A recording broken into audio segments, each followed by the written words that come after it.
नमस्कार दोस्तों, राजनीति की बातों में आपका स्वागत है। मैं हूं आपका दोस्त धर्मेंद्र कंवारी। दोस्तों, बातें चल रही हैं उस दौर के जब भारत और पाकिस्तान नाम के दो देश बन चुके थे और जो हमारा पंजाब था उसका बंटवारा हो गया था। दो टुकड़े उसके हो गए थे, एक पाकिस्तान में चला गया था और एक भारत में रह गया था। तो इस जो भारत में रहे हुए पंजाब था, इसको पूर्वी पंजाब उस समय कहा जाता था और इसके मुख्यमंत्री भीमसेन सच्चर बन चुके थे। उसी दौरान दोस्तों दो महत्वपूर्ण घटनाएं हरियाणा के लिहाज से हुई थी और उन दोनों घटनाओं का जिक्र हम करेंगे। पहली घटना तो ये थी कि उसी समय संविधान सभा का गठन किए जाने की जो चर्चाएं थी वो चल रही थी और उनमें जो चौधरी रणवीर सिंह हुड्डा हैं, इकलौते सदस्य जिनको पंजाब से लिया गया, उनको उस चुने जाने की कहानी क्या है इसका हम जिक्र करेंगे। और एक घटना ये है कि 1947 में जब पूर्वी पंजाब के मुख्यमंत्री भीमसेन सच्चर जी बने तो उसके बाद एकमात्र जिला जो था वो रोहतक ऐसा था जिसको शराब मुक्त जिला घोषित किया गया था। उसके लिए रोहतक को ही क्यों चुना गया और 1966 तक वो जो शराब मुक्ति का फैसला था कितना सफल रहा और उस दौरान क्या कहानियां रही, ये आज के वीडियो में हम जिक्र करेंगे। सबसे पहले बात करते हैं चौधरी रणवीर सिंह हुड्डा को संविधान सभा के सदस्य लिए जाने के रूप में। तो उस समय चौधरी लहरी सिंह और वो कोशिश कर रहे थे, चौधरी लालचंद जी जो भालोट गांव के थे उनको संविधान सभा का सदस्य बनवाने की उनकी कोशिशें चल रही थी। लेकिन प्रोफेसर शेर सिंह चाहते थे कि चौधरी लालचंद को संविधान सभा का सदस्य नहीं बनाया जाना चाहिए, किसी और को बनाया जाना चाहिए। वो चौधरी लालचंद जी को पसंद नहीं करते थे और इसके पीछे कई तरह के कारण थे। तो इस रस्साकस्सी में किसी तीसरे आदमी की लॉटरी लगती है और वो चौधरी रणवीर सिंह हुड्डा होते हैं। होता यह है कि आचार्य कृपलानी जी उस समय कांग्रेस के अध्यक्ष होते थे और कृपलानी जी बहुत बड़े व्यक्ति थे, स्वतंत्र सेनानी थे और कांग्रेस में उनके फैसलों को कभी चैलेंज नहीं किया गया। वो एक ईमानदार आदमी थे और टांग खिंचाई में हरियाणा के नेता हमेशा से ही प्रसिद्ध रहे हैं। और ये टांग खिंचाई का ही किस्सा है कि चौधरी रणवीर सिंह हुड्डा का नाम संविधान सभा के सदस्य के रूप में आ गया। प्रोफेसर शेर सिंह, विधायक बदलू राम, समर सिंह और जगदीश चंद्र और रतन सिंह, ये सारे विधायक इकट्ठा होकर आचार्य कृपलानी से मिलने उनके घर पे गए। तो आचार्य कृपलानी को प्रोफेसर शेर सिंह ने सुझाव दिया कि आप संविधान सभा के सदस्य के रूप में चुनाव कर रहे हैं तो हरियाणा जो क्षेत्र है, पंजाब जो है, उससे ऐसे व्यक्ति को लें जिनका स्वतंत्रता आंदोलन में सहयोग रहा हो या जो कम से कम एक बार जेल गया हो। ऐसा ना हो उसके तो आप INA के किसी सदस्य को ही ले लें। तो इस पर आचार्य कृपलानी ने कहा कि चौधरी लालचंद का नाम इस रूप में आया हुआ है। तो प्रोफेसर शेर सिंह ने कई कारण बताए कि क्यों चौधरी लालचंद जी को नहीं लिया जाना चाहिए। अब चौधरी लालचंद जी को नहीं लिया जाना चाहिए तो फिर किसको लेंगे। वहाँ पर उस समय भीमसेन सच्चर भी बैठे हुए थे। तो भीमसेन सच्चर ने कहा कि रोहतक में जो सांगी वाले चौधरी रणवीर सिंह हैं, उनका परिवार का कांग्रेसी बैकग्राउंड भी रहा है और चौधरी मातूराम जी कांग्रेस में रहे हैं, उनका परिवार अच्छा है, तो इससे अच्छा तो फिर चौधरी रणवीर सिंह को इस विधान सभा का सदस्य ले लेते हैं।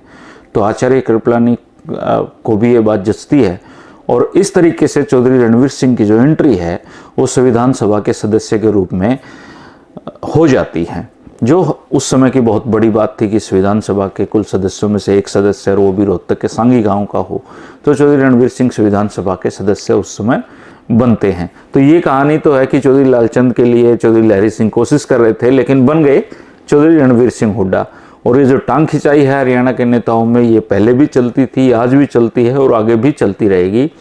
राजनीति में दाव की बात होती है, किसका दाव लग जाए और किसका दाव नहीं लग पाए। अब दूसरी जो कहानी है वो रोहतक की शराबबंदी की कहानी है। दोस्तों, ये क्या आप में से शायद बहुत कम लोगों को इस बात की जानकारी होगी कि 1947 में पूरे देश में रोहतक इकलौता ऐसा जिला था जहां पर शराबबंदी का कानून लागू हुआ था। इसको शराब मुक्त जिला घोषित किया गया था। हुआ ये था कि भीमसेन सच्चर प्रदेश के मुख्यमंत्री बने पंजाब के और उन्होंने प्रोफेसर शेर सिंह को अपने पास बुलाया और कहा कि कांग्रेस पार्टी चाहती है कि जो पंजाब है उसमें शराब मुक्त होना चाहिए, पंजाब में शराब का प्रचार प्रसार ना हो और पंजाब शराब के रेवेन्यू के भरोसे ना रहे। तो आप सबसे पहले हम इसे पायलट प्रोजेक्ट के रूप में एक ज़िले में शुरू करना चाहते हैं। और चूंकि रोहतक आर्य समाजियों का गढ़ है, आर्य समाज वहाँ पर पहले से ही शराब आंदोलन चला रहा है, शराब के खिलाफ आर्य समाजी रहते हैं, तो क्या आप रोहतक में इस काम को करना चाहेंगे। तो प्रोफेसर शेर सिंह ने तुरंत हामी भर दी, क्योंकि आर्य समाज के नियमों के अनुसार भी था। अब 1947 में फिर एक नोटिफिकेशन सरकार का आया, जिसमें पायलट प्रोजेक्ट के रूप में रोहतक को शराब मुक्त जिला घोषित कर दिया गया। अब प्रोफेसर शेर सिंह उसके बाद रोहतक आए। रोहतक आके स्वामी ओमानंद जी को अपने साथ लिया और रोहतक के उसमें 13 ब्लॉक होते थे। 13 ब्लॉक में एक एक आदमी शराब मुक्ति के प्रभारी बनाया गया और स्वामी ओमानंद जी उसका प्रभारी बनाए गए। इसके बाद अधिकारियों की एक मीटिंग प्रोफेसर शेर सिंह ने की और उनको साफ तौर पे कहा कि अगर कोई अधिकारी शराब पीना चाहता है या शराब के समर्थन में हो तो मुझे अभी बता दो, क्योंकि रोहतक को शराब मुक्त जिला घोषित किया गया है और हम इसको हर हाल में सफल बनाएंगे। तो अगर कोई जाना चाहता तो बता दो, उसकी सुबह तक बदली हो जाएगी, ऐसा आश्वासन उन्होंने दिया। हालांकि किसी ने हाथ नहीं उठाया और उसी मीटिंग में रोहतक जिले के तमाम अधिकारियों को शराब न पीने की कसम भी दिलवाई गई थी, जो अपने आप में एक अलग बात है, क्योंकि आमतौर पर अधिकारी इस तरह की कसम क्यों उठाएंगे, लेकिन उठाई थी प्रोफेसर शेर सिंह के सामने, और वो पुराने टाइम भी थे। तो हर जिलों में जैसे उसमें पुलिस भी सक्रिय थी, पुलिस से काफ़ी लोग डरते भी थे। तो गांव-गांव में जो कार्यकर्ता थे वो प्रोफेसर शेर सिंह को या पुलिस को सूचनाएं भिजवाते थे। सूचनाएं भिजवाने के बाद उनको पकड़ा जाता था। अब एक गांव था फिरोजपुर बांगर। फिरोजपुर बांगर के करण सिंह नाम के व्यक्ति वहाँ पे थे और वो प्रोफेसर शेर सिंह के वर्कर भी थे, दोस्त भी थे। वो तुरंत अवैध शराब की सूचनाएं प्रोफेसर शेर सिंह तक पहुँचाया करते थे। अब उन्होंने एक सूचना पुलिस तक पहुँचाई कि फलाने गाँव में एक शराब लिए हुए आदमी है, उसके घर पे शराब रखी है। अब उस आदमी को ये सूचना मिल गई तो हरियाणा के आदमी तो खिलाड़ी होते हैं, उन्होंने पुलिस के साथ सेटिंग करी और करण सिंह को ही उन शराब की बोतलों के साथ पकड़वा दिया। अब जब करण सिंह पकड़ा गया तो प्रोफेसर शेर सिंह को भी बहुत झटका लगा, चालान पेश हुआ और कोर्ट में जो करण सिंह है उसने गवाहों के रूप में प्रोफेसर शेर सिंह का नाम लिखवा दिया। अब वो विधायक थे और विधायक आमतौर पर गवाह के रूप में अदालतों में पेश नहीं होते हैं, लेकिन प्रोफेसर शेर सिंह करण सिंह के लिए अदालत में पेश हुए और जज साहब से कहा कि जज साहब, करण सिंह की गवाही मैं देता हूँ, एक विधायक भी मैं यहाँ का हूँ। इस आदमी ने जितना शराबबंदी आंदोलन में साथ दिया है उसकी सज़ा इनको इस तौर पे मिलेगी कि इनको ही आरोपी बना दिया जाए। ये तो पुलिस और बिल्कुल एक कार्यप्रणाली की धज्जियाँ उड़ गई है। तो पुलिस के उस समय एक्सपोज पुलिस हुई, लेकिन जज साहब क्या कर सकते थे, उन्होंने करण सिंह को उस दिन की अदालत उठने तक की जो सज़ा है वो सुनाई और फिर बरी कर दिया। लेकिन प्रोफेसर शेर सिंह का दिल इसमें टूट गया और फिर एक तरीके से वो शराब मुक्ति का जो आंदोलन था रोहतक में वो धीरे धीरे करके दम तोड़ता चला गया। लेकिन ये जो शराब मुक्ति के आंदोलन का जो आदेश था या शराब मुक्त जिले का जो आदेश था वो 1947 तक 1966 तक हरियाणा बनने तक ये फिर लागू रहा। और उस समय दूसरे ज़िलों में कहावत होती थी कि रोहतक से अगर कोई रिश्तेदार आए तो वो फिर उसकी सेवा पानी अच्छी होनी चाहिए। तो इस तरह के माहौल उस समय था। उसी दौरान प्रोफेसर शेर सिंह, चौधरी सूरजमल और बाकी लोग आचार्य कृपलानी जी से भी मिले थे। वो इशू था कि कैसे जो पूर्वी पंजाब है उसमें हरियाणा क्षेत्र को समान प्रतिनिधित्व मिले।